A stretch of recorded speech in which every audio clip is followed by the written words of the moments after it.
ఏమో ఆ సీట్లో ఉన్నంతసేపు క్లాప్స్ కొడితే ఆ సీటీ క్లాప్సే పడాలి.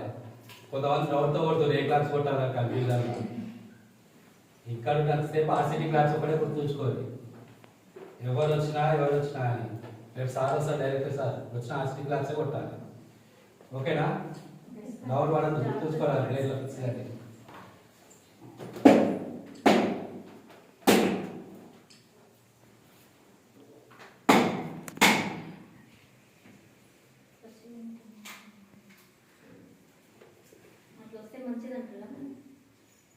ఏమో మేడం ఆగండి మంచిది చెడు ఒక్క చోట